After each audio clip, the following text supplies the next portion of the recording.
volta com a discussão, hoje falando sobre a PEC 241. Renato Gadelha, no bloco anterior, a vez era sua. Pode continuar. Não, eu entendo que o governo está tentando fazer a coisa certa, acabar com esse déficit financeiro que o país vive e sem poder investir. Nós poderíamos investir como fez Juscelino Kubitschek, a grande maioria dos senhores que estão aqui não eram nascidos, acho. Mas Juscelino criou Brasília emitindo dinheiro. Isso gerou uma inflação fora do comum. E não teve fraude não, mas Jânio Quadros, que veio a seguir, se elegeu dizendo que era varrer a corrupção, porque a inflação estava acabando com o país. Então, se a gente for emitir, não pode nem pensar. Mas 20 anos não é muito tempo? Hein? 20 anos não seria muito tempo para uma PEC?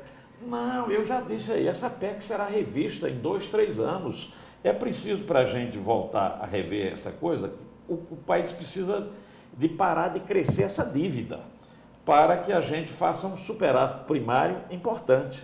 Você tem que criar reserva. E você só quer reserva se você deixar o funil fechado e não jogar em cima e sair embaixo. O PIB começar a crescer significativamente, quer dizer, o país voltar a crescer. Ou então você reduzir o juro dramaticamente. Se você for reduzir o juro, você vai gerar inflação. Nós vamos começar a baixar provavelmente hoje à noite, mas em gotas, conta-gotas, para que isso não afete a inflação. É isso que o Brasil precisa tomar e essa PEC é nesse sentido, de parar esse desperdício com o pagamento da dívida. Se paga hoje 47% do que se arrecada com a dívida e passa a gastar 15% do que se arrecada com saúde. Então você veja o disparate. O governo está todo trabalhando para pagar a dívida. Os bancos já não emprestam para gerar riqueza, porque eles preferem emprestar ao governo. E isso dificulta o crescimento do Estado, porque você tem um governo que está tomando emprestado e está pagando regularmente. Nós precisamos acabar com isso. Eu sou, inclusive, a favor da taxação de fortuna, porque nós estamos aqui trabalhando para praticamente 5 famílias que são donas desses bancos. O Brasil só está trabalhando para banco. Esse modelo tem que acabar, o país tem que voltar a produzir, gerando riqueza, renda e desenvolvimento. Pelo menos em um ponto tem acordo entre nós. Nós queremos uma reforma tributária onde os ricos paguem imposto, onde se taxe as grandes fortunas, as grandes heranças, onde se faça uma reforma tributária que você saneie a dívida do país não só com os pobres, não só com os trabalhadores. Aí tem acordo nisso aí. Agora, é a saída para o Brasil. Agora tem que se fazer a reforma política. Tem que se votar a lei anticorrupção. Senão o país continua, né? Tem que se discutir melhor os serviços da dívida, o pagamento de serviços da dívida. Porque realmente 45% do PIB para qualquer país no mundo é uma soma exorbitante. E aí você tira dinheiro de onde? Você vai tirar da saúde, da educação, da segurança, da moradia, você vai tirar dos programas, das políticas públicas que já são muito difíceis, que já tem muita dificuldade no nosso Brasil. É isso que nós estamos contra. E a PEC não aponta saída para isso. Ela não aponta saída, ela aponta um desmonte do Brasil, né, porque você vai mexer em várias políticas públicas que não vão ter investimento. E é necessário anualmente crescer investimento por uma questão real, natural. Ora, aí, anualmente se aposenta pessoas, envelhece pessoas. A Previdência vai gastar mais. A gente não vê uma saída via essa PEC que está aí. Por isso que nós insistimos em chamar a PEC do fim do mundo e eu diria do fim do Brasil. A PEC ela não trata da Previdência, você vai ter um outro pacote que é o pacote previdenciário. E tem duas coisas que são a base dessa discussão. Né, tem duas coisas que são base dessa discussão que precisam ser melhor esclarecidas, conhecidas do povo brasileiro. O que é que significa a dívida pública do nosso país? Porque se diz que você está com gastos exacerbados em saúde e educação ou nas políticas sociais. Esses recursos só são aplicados quando ele já tem financeiro. Ele é, basicamente, possível de ser executado porque existe a fixação financeira. Não é um dinheiro que se inventa. previsto no começo Já do ano. A dívida que o Brasil tem é um dinheiro que se inventa. A dívida é uma lógica perversa do mercado financeiro. Esta precisa ser auditada, esta precisa ser reconhecida como o grande desvio de recurso público.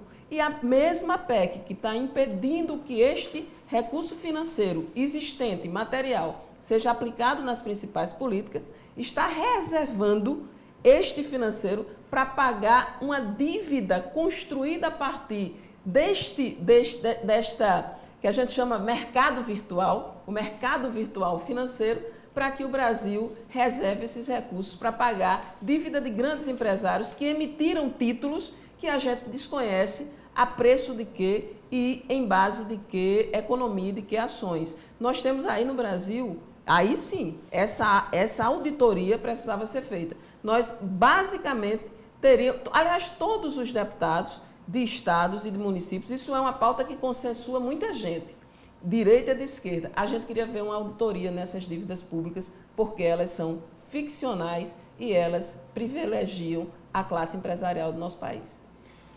Não, eu não vejo como privilegiar a classe empresarial, não. A dívida é pública, não é privada.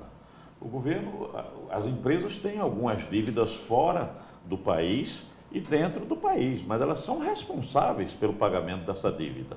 O dólar em alta praticamente desmorona a indústria nacional, porque se você fixou valores de juros para pagar externamente, de repente você que tinha o dólar na faixa de R$2, passou para quase 4, agora é outro sinal positivo da economia, o dólar começa a cair, certo? E enquanto a Bolsa cresce, as ações da Petrobras crescendo cada vez mais, vamos ter em breve o país voltando a crescer. Essa PEC é apenas o início, nós vamos ter que fazer reforma da Previdência, é um rumo extraordinário, nós vamos ter que fazer reforma política e reforma tributária. Então essas reformas também estão previstas. Sim, isso é apenas o início. Primeiro é estancar a hemorragia, que é esse problema financeiro, a dívida dos juros. É como se você perdesse o emprego, você vai chegar em casa para sua esposa, para seus filhos e vai dizer, olha, agora nós vamos ter que conter despesa. Eu estou desempregado, eu não tenho mais aquela receita, eu não posso mais investir, eu não vou comprar um carro novo, uma geladeira, televisão. Nós então, vamos ter que nos cozinhar nas próprias banhas. Eu quero só voltar à dívida pública. É isso que o governo está fazendo. É isso que o governo está fazendo. Não pode gastar mais do que arrecada, porque senão você vai ter que emitir para honrar os seus compromissos do dia a dia. Deixa eu só explicar um pouquinho o que se chama dívida pública no nosso país, que isso é fundamental. E eu acho até que a gente aqui deveria convidar outro dia, eu proponho para o programa, convidar especialistas. Do jeito que o Estado brasileiro é mais ou menos o sócio da cadeia produtiva no país e pega impostos, os principais impostos para o Estado é o ICMS, para a União, além dos nossos impostos fiscais que nós pagamos, você tem o imposto sobre o produto industrial, tem o IPCA, você tem um grupo de impostos que faz a receita do Estado.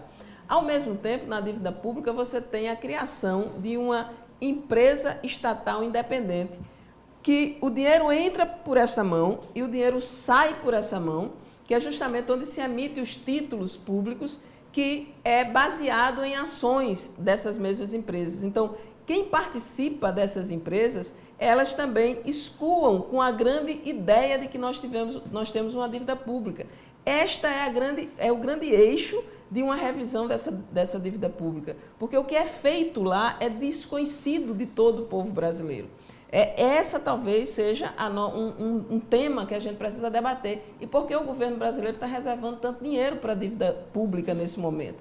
Quando, na verdade, a gente deveria auditar o que está sendo emitido de títulos e do que tem de base de especulação em cima de ações no mercado financeiro. E não há transparência. Não há nenhuma transparência, não há nenhuma auditoria, e do jeito que o dinheiro entra por esta mão, o dinheiro sai por esta mão. Então, isso aí é um grave erro da nossa PEC. Eu volto a centrar nela, porque ela, ao mesmo tempo que ela retira as obrigações constitucionais do governo federal, ela preserva, isso é muito sério, preserva algumas coisas que eu até concordaria, mas ela preserva exatamente esse ralo dos recursos públicos. A gente está com pouquíssimo tempo. Mas eu queria só dizer o seguinte, o desequilíbrio nas contas, repetir isso, ele começa a partir de 2014, quando a elite política percebeu que o nosso projeto estava dando certo e não queria mais que esse governo continuasse.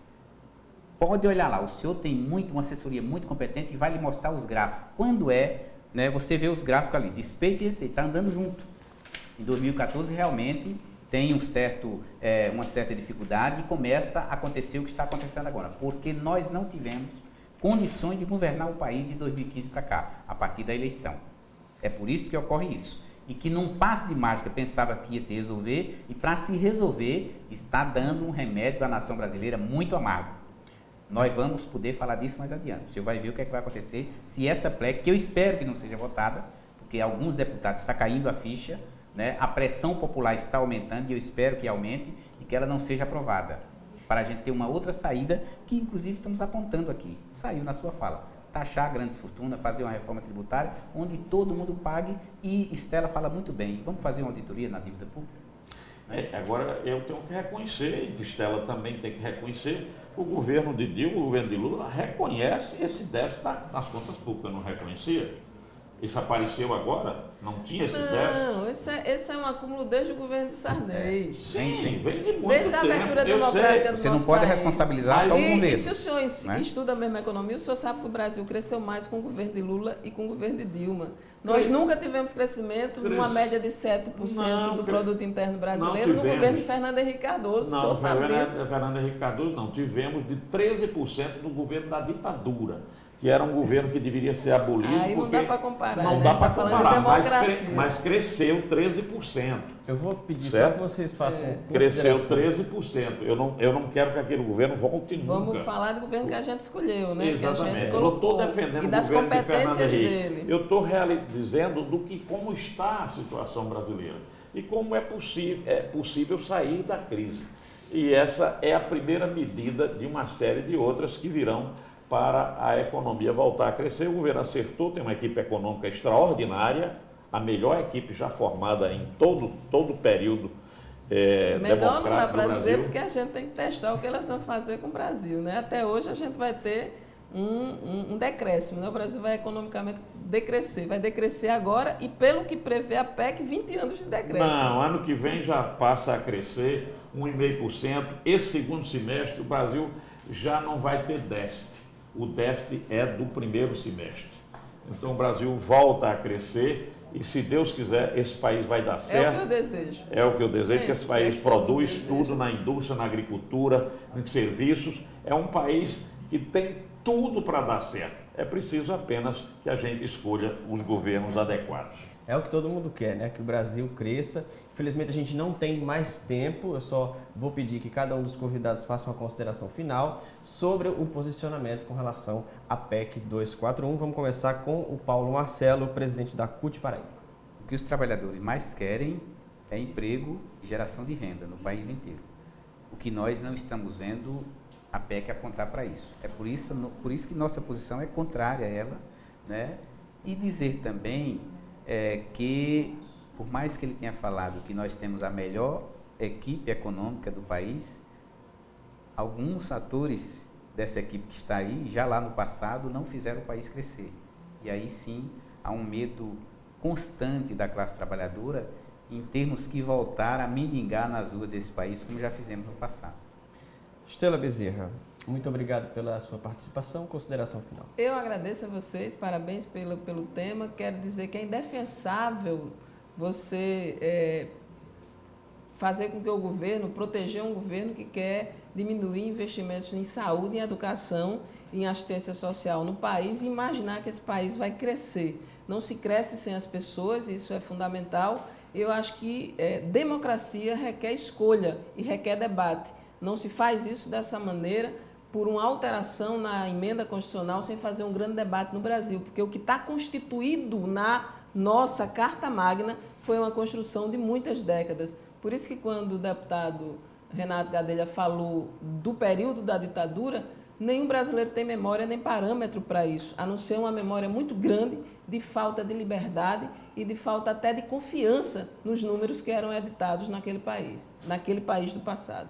Perfeito. E Renato Gadelha, muito obrigado também. Eu vou usar uma linguagem médica. Nós só temos um remédio, é amargo, dói, é igual a bezetacil. Nada melhor do que para amidalite, para qualquer abscesso de pele, do que uma bezetacil. Mas dói. Mas dói. Dói, mas cura.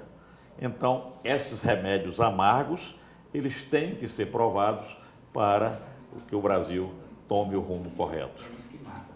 A gente vai ter que encerrar a discussão por aqui. Muito obrigado mais uma vez, mas essa discussão pode continuar aí do outro lado da telinha. Você recebeu vários argumentos aqui durante todo o programa. Leve esses argumentos para discutir com os amigos, no trabalho, na escola, na faculdade, nas rodas de conversa e nunca deixe de se informar com qualidade, porque só assim você vai ter uma boa opinião formada sobre o assunto. Até o próximo programa.